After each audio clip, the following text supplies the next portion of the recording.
नमस्कार, आप देख रहे हैं टोटल टीवी। मैं हूं सौरभ जौहरी। हमारी खास पेशकश में आपका स्वागत है। हरियाणा विधानसभा चुनाव में बीजेपी की जीत के बाद अब नेता विपक्ष को लेकर संग्राम छिड़ गया है।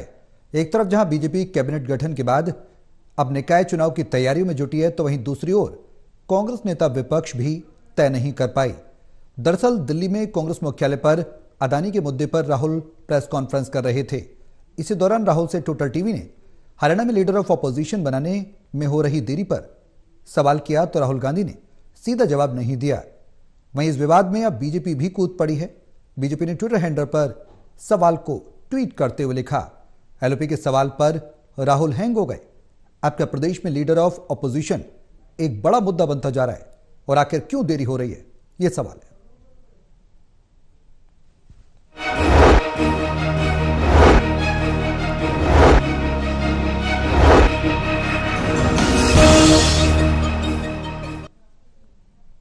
हरियाणा में एलओपी को लेकर आखिर देरी क्यों हो रही है, क्या वजह है, तमाम सवाल हैं। और आखिर जब राहुल गांधी से टोटल टीवी ने सवाल किया तो वो मजाक के अंदाज में नजर आए, जवाब कोई ठोस नहीं आया। अब सवाल ये कि लीडर ऑफ अपोजिशन को लेकर हरियाणा में ये जो तूल बढ़ता जा रहा है, बीजेपी ने ट्वीट जो किया है, इसके क्या मायने निकाले जाएं और कब तक हरियाणा में लीडर ऑफ अपोजिशन हरियाणा को मिल जाएगा, ये सवाल है।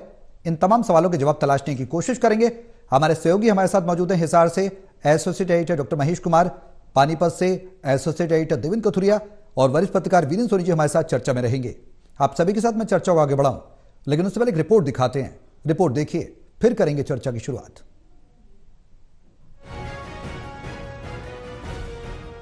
देश के नामी गिरामी और बड़े व्यवसायी गौतम अडानी पर अमेरिका में धोखाधड़ी और भ्रष्टाचार का केस दर्ज होने और गिरफ्तारी वारंट की खबर देश दुनिया में वायरल हो रही है।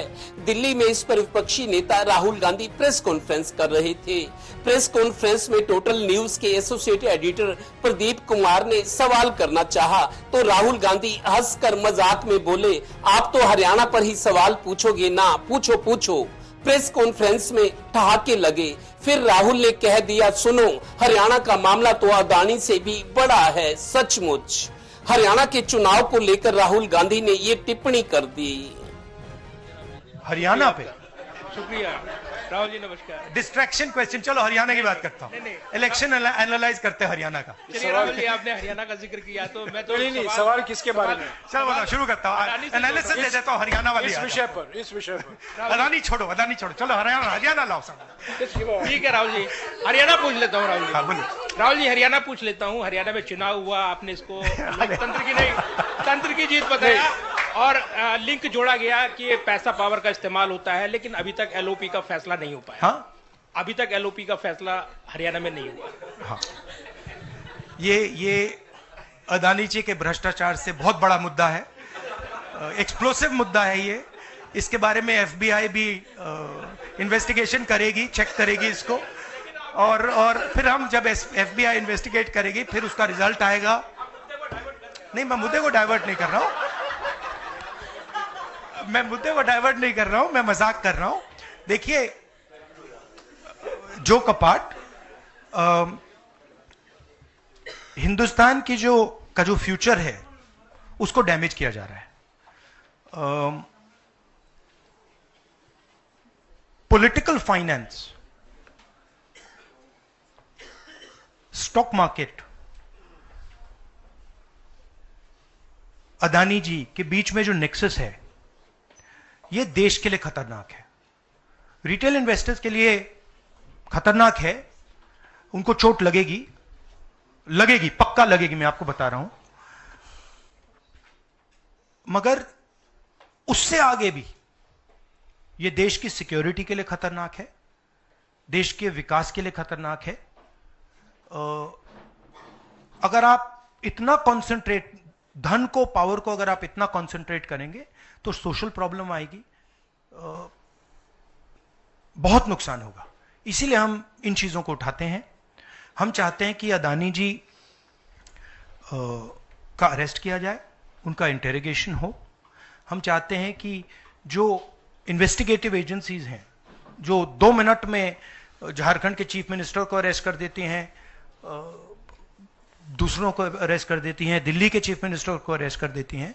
हम चाहते हैं कि वो अपना काम करें, अदानी जी को अरेस्ट करें, इंटेरोगेट करें और जहां भी करप्शन हुआ है कार्रवाई करें। दरअसल टोटल न्यूज का सवाल ये था कि अभी तक यहाँ एलओपी यानी लीडर ऑफ पार्टी का फैसला करने में देरी क्यों हो रही है। खैर, अब सदन के नेता प्रतिपक्ष को लेकर बेरी से 7वीं बार विधायक चुने गए कांग्रेस के वरिष्ठ नेता डॉक्टर रघुवीर सिंह कादियान का नाम लिया जा रहा है।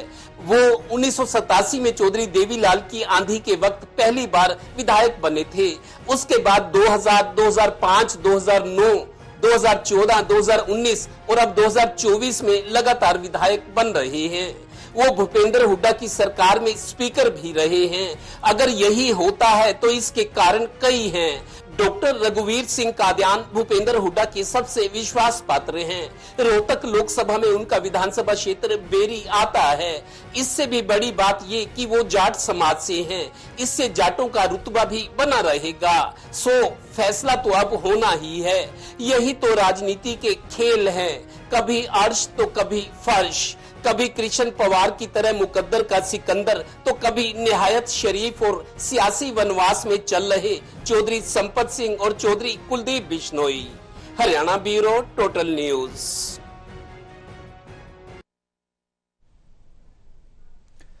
तो नेता विपक्ष को लेकर अब नया संग्राम देखने को मिल रहा है। ट्विटर वॉर भी छिड़ गया है। बीजेपी लगातार सवाल उठा रही है। उधर नायब सरकार कैबिनेट के गठन के बाद लगातार मैराथन काम कर रही है। मैराथन जो वादे पूरे करने हैं उस पर लगातार काम हो रहा है। मैनिफेस्टो को लेकर भी, साथ ही निकाय चुनाव को लेकर भी तैयारियां मैराथन है। लेकिन कांग्रेस में ऐसा कुछ भी नजर नहीं आ रहा। अब सवाल है कि आखिर देरी क्यों है। देवेंद्र, सीधा सवाल है कि आखिर नेता विपक्ष को लेकर जो एक बार फिर से महासंग्राम देखने को मिल रहा है हरियाणा की सियासत में, और एक ये मुद्दा कहीं ना कहीं प्रदेश से निकलकर नेशनल होता नजर आ रहा है, आखिर क्या वजह है? राहुल भी जवाब नहीं दे रहे हैं, तो कौन चुनेगा नेता विपक्ष हरियाणा में? यह सवाल बरकरार है और पैदा हो रहा है, खड़ा हो रहा है। देखिए सौरभ, ये सवाल हरियाणा में सदन में विपक्ष का नेता ने, ये सवाल प्रदेश की राजधानी से देश की राजधानी में दिल्ली में चला गया और नेशनल मीडिया जहां था, शायद इंटरनेशनल मीडिया भी रहा होगा, राहुल गांधी की प्रेस कॉन्फ्रेंस में वहां ये मैसेज गया कि 1.5 महीना से ज्यादा हो गया। 8 अक्टूबर को चुनाव नतीजे आए थे। उसके बाद 17 अक्टूबर को नायब सिंह सैनी ने शपथ ली, जैसा उन्होंने एक बयान में परसों बताया भी है। 1 महीना उनको पूरा हुआ है, तो 1.5 महीने की करीब 1.5 महीने में चुनावी नतीजे आने के बाद कांग्रेस फैसला नहीं कर पाई कि नेता विपक्ष कौन हो। हालांकि मुख्य विपक्षी पार्टी कांग्रेस है, भूपेंद्र हुड्डा को बनाना चाह रही थी पार्टी, लेकिन विरोध ज्यादा हो गया था। तो इसलिए दूसरी वजह ये थी कि जो एक वजह तो ये कि एंटी हुड्डा ग्रुप जो है, कुमारी शैलजा, रणदीप सुरजेवाला या और भी इनमें हो सकते हैं, वो नहीं चाहते थे कि भूपेंद्र हुड्डा, चूंकि उनके नेतृत्व में पार्टी ने 2009 का चुनाव लड़ा। हालांकि तब कांग्रेस की सरकार थी। 2009 में भी बहुमत नहीं आया, 14 में नहीं आया, 19 में नहीं आया, 24 में। तो भूपेंद्र हुड्डा को कारण बताया जा रहा था कि सरकार ना बनने का, जिस तरीके से उन्होंने मर्जी से टिकट बांटी। तो एक तो विरोध था एंटी हुड्डा ग्रुप का, दूसरा चूंकि हार के कारणों की समीक्षा की जा रही थी, उसके कारण जाने जा रहे थे। 2 तरह की कमेटियां बनी, एक हरियाणा के में उदय भान ने बनाई, दूसरा केंद्रीय नेतृत्व की तरफ। वो ये भी देखना चाहते थे कि वो रिपोर्ट जो आती है उसमें हुड्डा कहां तक दोषी है। शायद एक वजह रही होगी कि भूपेंद्र हुड्डा पर फैसला रोक कर रखा गया। इसी बीच कई और नाम चले। अब एक नया नाम आ गया है कि रघुवीर सिंह कादियान। आपको बता दूं, रघुवीर सिंह कादियान बहुत गंभीर किस्म के व्यक्ति, मैं उनको जानता हूं। स्पीकर भी रहे जब भूपेंद्र हुड्डा की 2005 से 2014 तक सरकार रही थी। और चूंकि जाट कम्युनिटी से आते हैं, भूपेंद्र हुड्डा के करीबियों में ये शामिल है।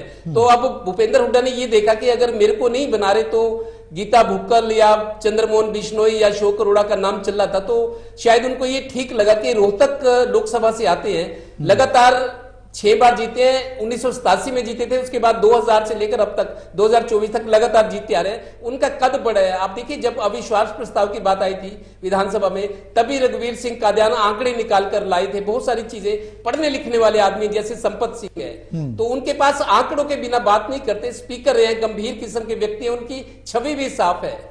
स्पीकर तो रहे, लेकिन उनको एक अच्छा नेता माना जाता है, दूरदर्शी। नाम के आगे डॉक्टर लगा हुआ, उनकी छवि अच्छी है। इसी वजह से शायद भूपेंद्र हुड्डा की कोशिश हो रही होगी कि चलो रोहतक से आते हैं, रोहतक लोकसभा से आते हैं, जाट कम्युनिटी के उनके विश्वास पात्र हैं, इनके नाम को अब आगे किया गया है, बाकी नाम पीछे रह गए। लेकिन मेरे को लगता है 1.5 महीना हो चुका है, अब कांग्रेस को फैसला करना होगा, क्योंकि ये बात जग हसाई वाली होगी कि कांग्रेस ना तो कमेटियां बना पाई, ना लीडर ऑफ अपोजिशन अभी तक चुन पाई, तो बीजेपी चुटकियां ले रही है। बिल्कुल। महेश, क्या लग रहा है आखिर कब मिलेगा हरियाणा को लीडर ऑफ अपोजिशन, और जो सवाल उठ रहे हैं वो कब थमेंगे? देखिए, कब मिलेगा इसका जवाब तो कांग्रेस पार्टी को देना होगा, लेकिन अगर तकनीकी रूप से पूरी कहानी को समझने की कोशिश की जाए तो कांग्रेस पार्टी आखिर क्या नहीं कर पा रही। अपने ही सदन में, हरियाणा विधानसभा के सदन में अपने विधायकों में से किसी एक चेहरे को नहीं चुन पा रही, ये कांग्रेस पार्टी नहीं कर पा रही है। तो ऐसे में अब भारतीय जनता पार्टी के लोग यही सवाल सामने रखते हैं कि पिछले 13 सालों से आप अपने पार्टी का संगठन नहीं बना पाए, विधानसभा में जो आपके चुनकर विधायक गए उनमें से आप कोई इसी एक चेहरे को तय नहीं कर पाए जिसे आप नेता प्रतिपक्ष बना सके, जो कांग्रेस पार्टी की विपक्ष की अगुवाई हरियाणा विधानसभा में कर ले। तो अगर कांग्रेस पार्टी अपने विधायकों में से किसी एक चेहरे को नहीं चुन पा रही है तो राज आखिर बनाती कैसे, और अगर बना लेती तो चलाती कैसे, ये सवाल जो है यहां भारतीय जनता पार्टी के रणनीतिकार रह रहकर सामने रखते हुए नजर आ रहे हैं। आज मैंने बातचीत की थी सुरेंद्र पूनिया से, प्रदेश महामंत्री हैं, और पूरी चुनावी रणनीति का सबसे अहम हिस्सा वो बने रहे हैं पूरे चुनावी अभियान में, जो लगातार अलग अलग ऑपरेशंस चलाए जा रहे थे चुनाव जीतने को लेकर, हर एक गतिविधि में वो शामिल रहे। अब उनसे यही सवाल पूछा गया था कि अगर हार के कारणों के लिए 2 कमेटी बनाई गई कांग्रेस पार्टी की तरफ से, एक पार्टी आलाकमान की तरफ से, दूसरी उदयभान की तरफ से, लेकिन रिपोर्ट्स उजागर नहीं की गई, तो जवाब ये दिया गया कि रिपोर्ट उजागर करें या ना करें, लेकिन इतना मानकर चलिए हरियाणा में जो कांग्रेस पार्टी को हार का सामना करना पड़ा है वो भूपेंद्र सिंह हुड्डा और उदय भान के अहंकार की वजह से नायब सिंह सैनी की तीसरी बार सरकार बनी है। ये भूपेंद्र हुड्डा और उदय भान का अहंकार ही था जिसने नायब सिंह सैनी को तीसरी बार मुख्यमंत्री की कुर्सी तक, यानी भारतीय जनता पार्टी के मुख्यमंत्री की कुर्सी तक पहुंचा दिया, और तीसरी बार बीजेपी की सरकार हरियाणा प्रदेश में बनी। तो यकीनन यहां भारतीय जनता पार्टी के लोग सवाल पर सवाल दाग रहे हैं कि आपको अपने ही विधायकों में से कोई एक चेहरा नहीं मिल पा रहा है। अब इससे आगे का सवाल यह कि कांग्रेस पार्टी ये क्यों नहीं कर पा रही है। दरअसल भूपेंद्र सिंह हुड्डा को हार के लिए एक अप्रत्यक्ष रूप से जिम्मेदार तो मान लिया गया, लेकिन इसे साबित कैसे करें, ये जो है चुनौती अभी कांग्रेस पार्टी के सामने खड़ी हुई है। और दूसरी बड़ी चिंता यह है कि अभी भी हार के बाद भी भूपेंद्र सिंह हुड्डा ही सबसे मजबूत नेता के रूप में कांग्रेस पार्टी के पास हैं। अगर भूपेंद्र सिंह हुड्डा को दरकिनार कर दिया जाए तो फिर कौन है कि जो विकल्प बन सकता है। चूंकि चुने हुए विधायकों में से ही किसी एक चेहरे को चुनना है, तो ऐसे में विकल्प की जब तलाश कांग्रेस पार्टी करने लगती है तो एक अंदर के तूफान की जो आशंका एक बार फिर से बढ़ने लगती है। और ये जिक्र मैंने इसी कार्यक्रम में पहले भी किया था कि अभी कांग्रेस पार्टी के अंदर एक बहुत बड़ा तूफान आना तो अभी बाकी है। उस तूफान को कांग्रेस पार्टी टाले हुए है, लेकिन देर सवेर वो तूफान तो कांग्रेस पार्टी में आएगा ही। भूपेंद्र सिंह हुड्डा का वजन कद आज भी सबसे बड़ा हरियाणा प्रदेश की कांग्रेस पार्टी में है, और उनका रिप्लेसमेंट ना तो कांग्रेस पार्टी कर पा रही है, रिप्लेसमेंट उतना बड़ा रिप्लेसमेंट कांग्रेस पार्टी के पास है भी नहीं, और मुझे लगता भी नहीं कि जो कांग्रेस पार्टी का शीर्ष नेतृत्व है वो भूपेंद्र सिंह हुड्डा को दरकिनार कर एक किनारे बैठाने की क्षमता रखता है। वीरेंद्र जी, ये देरी क्यों हो रही है? देरी की बात की जाए तो क्योंकि टोटल टीवी ने सीधा सवाल किया था राहुल गांधी से। राहुल गांधी अडानी मुद्दे पर ज्यादा व्यस्त नजर आए, उस बात पर ज्यादा इंटरेस्टेड नजर आए। उन्होंने साफ तौर पर कहा कि अडानी से भी ज्यादा बड़ा मुद्दा आपके लिए हरियाणा का होगा। टोटल टीवी से साफ कहा। आखिर संजीदा नहीं है हरियाणा में नेता विपक्ष को लेकर कांग्रेस, या फिर कुछ और वजह है जो वजह महेश जिसका जिक्र कर रहे हैं, कह रहे हैं कि हुड्डा को दरकिनार नहीं करना चाहते, तो विकल्प कौन बनेगा? देखिए, राहुल गांधी इस विषय को बड़ी शालीनता से ले सकते थे। हालांकि उन्होंने अडानी के ऊपर प्रेस कॉन्फ्रेंस बुलाई थी, तो हरियाणा का प्रश्न आना स्वाभाविक है। अगर हरियाणा से संबंधित प्रश्न पूछा जाता है तो ये कह सकते थे कि हम इस पर विचार कर रहे हैं, जल्दी आपको इसकी सूचना दी जाएगी, या पार्टी हाईकमान के ऊपर से आप पार्टी अध्यक्ष जी से पूछिए, तो वो कह सकते थे इस विषय को। लेकिन उन्होंने इसको हास्य व्यंग के रूप में लिया। उनको ये लग रहा था कि ये जो विषय से भटकाने की, हालांकि उन्होंने विषय से भटकने की भी कोशिश की है, लेकिन वो इस बात को शालीनता से टाल सकते थे। जब देखिए, प्रश्न तो है ही है, अगर हरियाणा में विपक्ष नेता कांग्रेस तय नहीं कर पाई तो प्रश्न तो उठेगा ही। लोग भी सवाल करेंगे, विपक्ष को अवसर मिलता है, भारतीय जनता पार्टी को अवसर मिल रहा है, और भारतीय जनता पार्टी ने इस मुद्दे को भी हाथों हाथ लिया है। अब ये देखना है कि इसमें अड़चन कहां आ रही है। देखिए, जब आपने विधायकों से रायशुमारी कर ली, विधायकों की भावनाएं जान ली, तो उसके बाद घोषणा में विलंब क्यों है? क्या आपको अपनी गुटबाजी से डर लगता है? ये बात तो ठीक है कि चंद्रमोहन को तो बनाया नहीं जाना, भूपेंद्र सिंह हुड्डा होगा या उनका कोई समर्थक ही होगा, उसमें भारत भूषण बत्रा भी हो सकते हैं या अशोक अरोड़ा भी हो सकते हैं या जिस तरह अभी रघुवीर कादियान का जिक्र आया। तो देखिए कोई भी हो, लेकिन घोषणा तो करनी है, और घोषणा ना करने में जो है कांग्रेस को इसलिए नुकसान हो रहा है कि जो विपक्ष का नेता होगा उसको कैबिनेट मंत्री के बराबर की सुविधाएं मिलती हैं।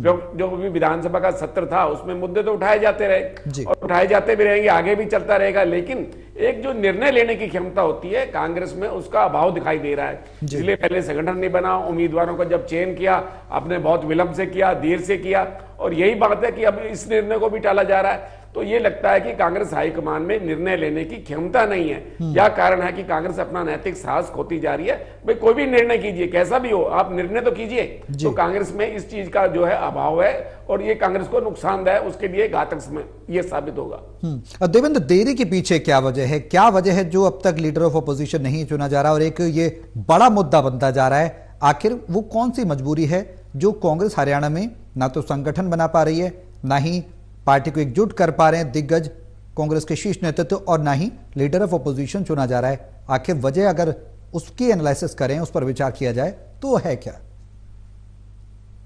देखिए सौरभ, कांग्रेस की हार के बाद जो भूपेंद्र हुड्डा के जो करीबी थे वो भी कुछ हमले कर रहे थे, सियासी हमले के, इनकी गलतियों की वजह से ये हुआ। जैसे जय तीर्थ है, राई से विधायक बने थे को पीछे, लेकिन पिछला चुनाव हार गए, इस बार उनको टिकट नहीं मिला। तो वो भूपेंद्र हुड्डा के रिश्तेदार भी हैं, क्योंकि दैया खाप से आते हैं। तो दैया आचा हुड्डा जो है भूपेंद्र हुड्डा की पत्नी, वो दैया खाप से, तो नजदीकी रिश्तेदारी है। और जब पिछली बार पहले इनको कांग्रेस राज में टिकट मिला था, बने थे, रिश्तेदारी की वजह से, भूपेंद्र हुड्डा की करीबी होने की वजह से मिला था, लेकिन इस बार उनको टिकट नहीं मिला, कट गया। तो वो भी कह रहे थे बापू बेटा ये फैसले मनमानी के कर रहे हैं, ये हुआ है। हुड्डा के जो करीबी थे वो भी नाराज हुए थे, और जिस तरीके से 28 के 28 सिटिंग एमएलए को टिकट दी गई, वो फैसला भी गलत साबित हुआ। उनमें 15 हारे, 13 ही मेरे ख्याल जीते थे कि 15 जीते थे, ऐसा आधो 50% रिजल्ट रहा। और जिस तरीके से टिकट कई जगह कमजोर लोगों को दिया गया, विरोध था। शैलजा और रणदीप हुड्डा ग्रुप जो हमेशा ही भूपेंद्र हुड्डा के खिलाफ खड़ा रहा है, वो उनको ये दिक्कत है कि भूपेंद्र हुड्डा ही सारे फैसले करते हैं, पार्टी भी उनको छूट देती है, उन्हीं को फ्री हैंड दिया हुआ है। तो ये जो कशमकश अंदरूनी पहले से चल रही थी, क्योंकि हुड्डा पर हमले लगातार हो रहे थे। इस जो ये हो रहा था, शायद पार्टी इंतजार कर रही थी कि थोड़ा थम जाए, मामला ठंडा हो जाए। और दूसरा, महाराष्ट्र और झारखंड के चुनाव में बड़े नेता, पूरी कांग्रेस, क्योंकि जैसे झारखंड में एग्जिट पोल आया कि शायद कांग्रेस के लिए चांस हो सकता है, महाराष्ट्र में भी, लेकिन अगर नहीं भी सरकार बनती कांग्रेस की, लेकिन नजदीकी मुकाबला आप देखिए, जैसे हरियाणा में था, बीजेपी और कांग्रेस दोनों ही पार्टियां थी। महाराष्ट्र में और झारखंड में यही स्थिति है। कांग्रेस भले ही सरकार ना बनाए, लेकिन इतनी सीटें आएंगी कि मजबूती पार्टी की नजर आएगी। तो जो बड़े नेता थे उनकी प्राथमिकता जो थी, मेरे को लगता है झारखंड और महाराष्ट्र थी। हरियाणा हारने के बाद वो यहाँ 2 जगह अच्छा प्रदर्शन करना चाह रहे थे। एक वजह ये देरी की हो सकती है, और दूसरा, जैसे कांग्रेस नेता कह रहे कि महाराष्ट्र झारखंड के जो चुनाव परिणाम आएंगे उनके नतीजे क्या रहते हैं, उसके बाद ये फैसला होगा। दूसरा, सेशन खत्म हो चुका है, अब सेशन आगे चलेगा, टाइम है उसमें, तो फैसला पार्टी कर लेगी। तीसरी बात ये थी कि जो विरोध था, पार्टी इंतजार करी होगी कि चलो गुस्सा शांत हो जाएगा। ये सवाल मैंने कुमारी शैलजा से पूछा था कि पार्टी अगर हारी है, दूसरों को सबक मिला, तो कुमारी शैलजा को भी सबक मिला होगा ना। उन्होंने माना कि हाँ गलतियां तो हुई हैं, अब मिल कर संगठन को मजबूत करेंगे, उनका ये जवाब था। कुल मिलाकर मैं एक बात सौरभ ये जरूर कहूंगा, बीजेपी को शाबाशी देनी चाहिए। इन 30 दिनों में, जब से सरकार बनी, 1 महीना ही हुआ है, अभी परसों वही कह रहे थे नायब सिंह सैनी, इन 30 दिनों से भी कम दिनों में 10 लाख नए मेंबर बना दिए बीजेपी ने, 10 लाख नए लोगों को जोड़ दिया। और कांग्रेस 10 साल में अपनी कमेटी नहीं बना सकी, और ये 1.5 महीने में अपना नेता प्रतिपक्ष नहीं चुन सकी। बिल्कुल रफ्तार तो है देवेंद्र, बीजेपी में, दिलेरी में आप देखिए कितना फर्क है दोनों में। बिल्कुल बीजेपी में रफ्तार देखने को मिल रही है। न सिर्फ नायब सैनी जबकि दोबारा सीएम बने, उसके बाद संगठन का गठन हुआ, उसके बाद मंत्रालय सौंपे गए, उसके बाद अब निकाय चुनाव को लेकर भी मैनिफेस्टो के वादों को भी सरकार पूरा कर रही है। तो कहीं ना कहीं जनता से कनेक्ट हो रही है। कांग्रेस थोड़ी दूर है। महेश, नामों की बात की जाए तो वीरेंद्र जी ने भी जिक्र किया, भारत भूषण बत्रा भी हो सकते हैं। कौन कौन से नाम हो सकते हैं जो नेता विपक्ष पर, जिन पर विचार किया जा सकता है? रघुवीर कादियान का नाम इस वक्त सबसे ज्यादा चर्चा में है, हालांकि हुड्डा के करीबी हैं वो। अशोक अरोड़ा, चंद्रमोहन रेस में पीछे नजर आ रहे हैं। नामों की बात की जाए तो क्या नाम हो सकते हैं? देखिए, मुझे लगता है कि अगर परिस्थितियों को समझकर कांग्रेस पार्टी भविष्य की राजनीति के लिहाज से आगे बढ़ने की कोशिश करेगी तो फिर जाट पर दाव खेलने से बचना पड़ेगा। यहाँ पर कांग्रेस पार्टी को मुझे लगता है कि गैर जाट चेहरा ही सबसे ज्यादा वाजिब जो है कांग्रेस पार्टी के लिए हो सकता है, लेकिन चूंकि ये फैसला कांग्रेस पार्टी को खुद करना है कि जाट या गैर जाट चेहरा, लेकिन भूपेंद्र सिंह हुड्डा को जैसा कि मैंने पहले कहा था दरकिनार करना इतना आसान भी नहीं है। या तो खुद भूपेंद्र सिंह हुड्डा बने और अगर किसी परिस्थिति में भूपेंद्र सिंह हुड्डा खुद वो कुर्सी नहीं संभाल सकते हैं तो फिर कोई भूपेंद्र सिंह हुड्डा का खास ही या ये वो कुर्सी संभालता हुआ नजर आएगा। ये साफ तौर से अनुमान इस बात का लगाया जा सकता है। फिर वो गीता भुक्कल भी हो सकती है और गीता भुक्कल को लेकर यह है कि गैर जाट चेहरा भी वो है, अनुसूचित जाति से भी है, भूपेंद्र सिंह हुड्डा के सबसे नजदीकी भी उन्हें माना जाता है। यहां तक कि सबसे विश्वस्त लोगों में गीता भुक्कल का नाम भी शामिल है। तो गीता भुक्कल एक बेहतर विकल्प गैर जाट चेहरे में हो सकते हैं, लेकिन अगर जाट को ही अपनी एक तरीके से कमान दिए रखने की कोशिश भूपेंद्र सिंह हुड्डा की तरफ से की जाएगी तो फिर रघुवीर काद्यान भी एक बेहतर विकल्प हो सकते हैं। तो साफ तौर से यहाँ अशोक अरोड़ा का नाम भी सामने आ रहा है, पंजाबी चेहरा है और हुड्डा की नजदीकी भी उन्हें माना जा रहा है। तो या तो भूपेंद्र सिंह हुड्डा खुद बने, नहीं तो उनका अजीज ही इस कुर्सी को संभाले। गैर जाट चेहरों में गीता भुक्कल भी हो सकती हैं और इसके अलावा अशोक अरोड़ा का नाम भी इसमें हो सकता है, लेकिन बनेगा वही जिसे भूपेंद्र सिंह हुड्डा चाहेंगे। भूपेंद्र सिंह हुड्डा को भले ही सामने से पर्दे से हटाने की थोड़ी सी कोशिश भर यहाँ कांग्रेस पार्टी के लोग कर ले, लेकिन वो सिर्फ एक कोशिश भर ही हो सकता है। जैसा कि मैंने पहले कहा कि भूपेंद्र सिंह हुड्डा का ना तो विकल्प कांग्रेस पार्टी के पास है और हुड्डा का प्रभाव कांग्रेस पार्टी में इतना है कि उन्हें दरकिनार कर एक किनारे बैठाना कांग्रेस पार्टी के शीर्ष नेतृत्व या गांधी परिवार के लिए आसान नहीं है। वीरेंद्र जी, कई हमने परिवर्तन की बातें सुनी। जब विधानसभा चुनाव के नतीजे आए तो सवाल ये उठने लगे कि कांग्रेस आत्ममंथन कर रही है, हार के कारणों की समीक्षा कर रही है। अब कहीं ना कहीं प्रदेश अध्यक्ष उदयभान पे भी सवाल उठने लगे, प्रभारी दीपक बावरिया पर भी सवाल उठने लगे, हुड्डा पर भी सवाल उठने लगे। हालांकि वो खुद हार की जिम्मेदारी लेने सामने नहीं आए, अप्रत्यक्ष रूप से और प्रत्यक्ष रूप से नहीं ली। अब सवाल ये कि विकल्प का, जिस तरीके से महेश ने भी जिक्र किया कि हुड्डा का फिलहाल कोई विकल्प नजर नहीं आता, कुमारी सैलजा गुट या फिर रणदीप सुरजेवाला गुट में क्या कोई बीच का विकल्प ढूंढना पड़ेगा कांग्रेस को, या फिर संगठन को एकजुट करना होगा? तो क्या संगठन एकजुट हो पाएगा? क्योंकि लीडर ऑफ अपोजिशन को लेकर महेश भी एक बात का जिक्र कर चुके हैं कि कहीं ना कहीं पार्टी के अंदर अंदरूनी तूफान उठ सकता है अगर हुड्डा खेमे का कोई व्यक्ति सामने आता है, और यह भी तय है कि आएगा हुड्डा के खेमे का ही। महेश ने भी इस बात का भी जिक्र किया, कोट किया इस बात को। देखिए, ये बात तो बड़ी स्पष्ट है कि विपक्ष का नेता भूपेंद्र सिंह हुड्डा होंगे या उनका कोई समर्थक होगा, इसमें कोई संदेह नहीं है। हाँ, प्रदेश अध्यक्ष उदयभान अवश्य बदले जाएंगे। देखिए, और जब पार्टी को नया उत्साह पैदा करना है, नए कार्यकर्ताओं को जोड़ना है, संगठन बनाना है, तो नए अध्यक्ष का आना लाजमी है। और देखिए, अभी तक जो है कांग्रेस ने अपने हार का जो असली कारण है उसका विश्लेषण नहीं किया। अब आप जब भी जो है चुनाव की याचिकाएं दायर कर रहे हैं, देखिए मामला ठीक है, आपका अधिकार है, लेकिन जो वास्तविक कारण है, कांग्रेस ने हालांकि हारे हुए उम्मीदवारों को भी बुलाया है, उनकी राय भी जानी है। किसी ने भीतर घात का आरोप लगाया, किसी ने कि सत्ता के दुरुपयोग का आरोप लगाया, लेकिन जो वास्तव कारण है, जो कांग्रेस को अपने अंदर झांकना चाहिए, कांग्रेस ने अभी तक अपने अंदर झांकने का प्रयास नहीं किया। अगर कांग्रेस अपने अंदर झांकती तो उसे अपने हार के वास्तविक कारण पता चलते। एक संगठन ना होना भी एक कारण है, लेकिन ये सभी कारणों में से नहीं है, एक अलग अलग कारण है। आपकी अलग विधानसभा क्षेत्र के लिए अलग अलग रणनीति नहीं थी, आपका कहीं चुनाव प्रचार व्यवस्थित नहीं था, भारतीय जनता पार्टी जो हमले कर रही थी या जो भारतीय जनता पार्टी का प्रचार था उसका जवाब देने के लिए आपके पास कोई रणनीति नहीं थी। तो ये कांग्रेस के पास तो अपने अंदर झांकने की बात है। और देखिए, अब तो कांग्रेस को नया संगठन खड़ा करना ही करना है। आप प्रदेश अध्यक्ष भी बदले जाएंगे और जो नया भी प्रदेश अध्यक्ष होगा, चाहे वो कुमारी सैलजा के गुट का हो, चाहे कोई भी हो, ये आवश्यक नहीं है कि क्योंकि अब हरियाणा के अंदर निकाय चुनाव है, उसके बाद तो कांग्रेस के पास लंबा समय है अपने आप को मजबूत करने का, अपने नए नए लोगों को अपने साथ जोड़ने का। तो जनता से जुड़ने के लिए कांग्रेस को अभियान की जरूरत है। तो इसलिए अब कांग्रेस को आमूलचूल परिवर्तन करने की आवश्यकता है और निर्णय लेने की क्षमता होनी चाहिए। ये साहसिक निर्णय तो कांग्रेस को लेने ही पड़ेंगे। बिल्कुल, और यही वजह है कि अगर साहसिक निर्णय नहीं लिया तो जिस तरीके से बीजेपी ने तंज कसा है और ये मुद्दा कहीं ना कहीं बड़ा मुद्दा बनता जा रहा है, ये यूं ही आगे सवाल, इस पर प्रश्न चिन्ह खड़ा होता रहेगा। बहुत शुक्रिया आप सभी का हमारे साथ इस चर्चा में शामिल होने के लिए। तो नेता विपक्ष को लेकर हरियाणा में हंगामा जरूर देखने को मिल रहा है। बीजेपी लगातार घेर रही है, ट्वीट करके राहुल गांधी नेता विपक्ष के सवाल पर हरियाणा को लेकर हैंग हो गए। अब सवाल ये कि राहुल और शीर्ष नेतृत्व कब तक नेता विपक्ष चुनेगा, यह सवाल बरकरार है। फिलहाल इस मुद्दे पर सियासत जरूर जारी है। मेरे साथ इस खास पेशकश में अभी के लिए बस इतना ही। नमस्कार।